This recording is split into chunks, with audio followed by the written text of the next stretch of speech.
Bonjour à tous et bienvenue dans cette nouvelle vidéo de potions de vie. Alors aujourd'hui vous allez apprendre à mémoriser tous les états des États-Unis, donc les 50, et surtout savoir les replacer sur la carte. Alors j'avais déjà appris à un lecteur de potions de vie comment faire cet exercice. Il s'agit de Romain du blog Décodeur du non-verbal que vous connaissez peut-être.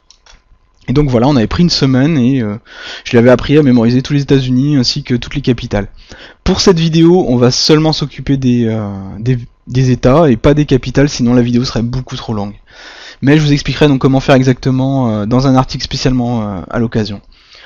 Donc avant de commencer, vous allez devoir déjà placer, vous prendre 8 points de repère sur cette grande carte des États-Unis. 8 États donc. Certains sont évidents, vous allez le voir, ils vont apparaître, et d'autres le sont un peu moins.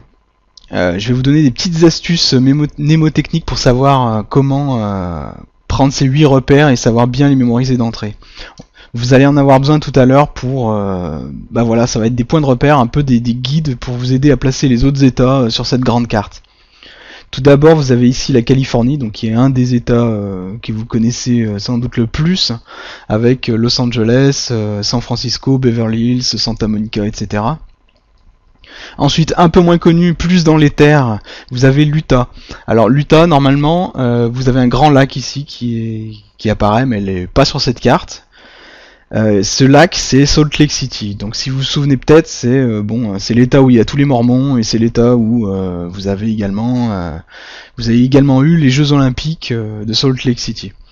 Ce lac qui se trouve à peu près ici de mémoire, vous allez en avoir besoin comme point de repère. C'est pas un état qui est évident, mais bon, voilà, vous le recherchez 2-3 fois sur la carte et vous saurez tout de suite le retrouver au bout d'un moment. Vous avez ici l'Alaska, donc vous le connaissez peut-être, il est bien plus haut normalement sur la carte des États-Unis, c'est l'Alaska, c'est là où il fait froid. Là vous avez à l'inverse Hawaï, là où il fait très chaud, les petites îles d'Hawaï qui sont un peu plus à l'ouest dans le Pacifique. Ce grand état, vous le connaissez sans doute, c'est le Texas. Le Texas, donc c'est le pays des cow-boys. Ensuite un état pas évident, enfin peut-être que vous le connaissez, il s'agit du Michigan. Alors pourquoi je vous demande de commencer par le Michigan, comment vous allez faire pour le repérer? Eh bien c'est simple, c'est le seul état qui est coupé en deux littéralement par le lac Michigan, donc un lac gigantesque ici. Pour vous en souvenir, donc le Michigan, le seul état coupé en deux comme ça. Et si vous regardez bien, ça peut peut-être même faire un M, vous pouvez même y voir un M si vous avez beaucoup d'imagination. L'avant-dernier état que je vais vous demander de prendre en point de repère, c'est la Floride. Voici ici la Floride, donc là vous connaissez peut-être Miami, donc avec Miami Beach, les experts Miami, etc. Et enfin le dernier qui n'est pas du tout le plus évident, mais que je vais quand même vous demander de prendre comme point de repère, c'est celui qui est tout en haut à droite sur la corne, c'est le Maine. Alors pour vous souvenir de Maine, pensez au Men in Black, c'est l'image que j'utilise, c'est également l'image qu'a utilisé Romain.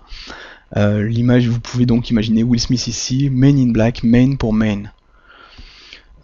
Nous allons avoir besoin de cet état, vous allez en avoir besoin en fait pour mémoriser tous ces petits états de la côte est là qui sont pas forcément évidents, mais vous allez voir, on va le faire ensemble, vous allez y arriver très facilement.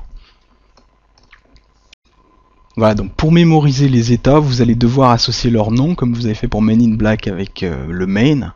Vous allez devoir associer leur nom à quelque chose qui vous est mémorable. Alors ça peut être la symbolique, par exemple là pour la Californie. Moi j'imagine des plages, j'imagine la Californie, pour moi c'est l'image d'Hollywood, c'est l'image de San Francisco, de Los Angeles. Voilà, donc j'ai pas besoin de consciemment rechercher quelque chose. Pour l'Alaska, pour moi je vois un tas de glaçons, ça suffit totalement à me rappeler que ce grand état c'est l'Alaska, où il fait froid. A l'inverse pour Hawaï, je pense aux chemises hawaïennes, vous savez, avec les petites fleurs là, bien rigolotes. Pour l'Utah, vous pouvez donc penser aux Jeux Olympiques de Salt Lake City. Moi je pense à une violoniste que j'aime beaucoup qui s'appelle Lindsey Stirling, donc voilà, je l'imagine ici. Et pour la Floride, moi je pense aux experts Miami, enfin bon, Miami, en fait cet état je le connais, donc j'ai pas besoin d'images conscientes. Après, c'est plus par rapport à des états comme le Michigan, bon bah voilà, vous pouvez prendre une syllabe, voilà, c'est l'autre solution, si vraiment vous êtes à court d'idées, par exemple Michigan si ça vous dit rien du tout, vous pouvez prendre le gant comme gant de boxe, voilà, Michigan de boxe, voilà. Pour moi c'est également l'état de l'industrie automobile avec Détroit, donc Détroit dans le Michigan. Et donc voilà, vous pouvez également, moi j'ai pris une Cadillac également, vous pouvez prendre, bref, l'image que vous voulez, selon les moyens mnémotechniques que vous préférez. Sachant que vous n'êtes pas obligé d'uniformiser, de prendre toujours le même, vous pouvez varier, des fois vous pouvez prendre de la symbolique, des fois, si vous êtes à court d'idées, juste parce que un autre mot y ressemble, vous pouvez prendre cette image également.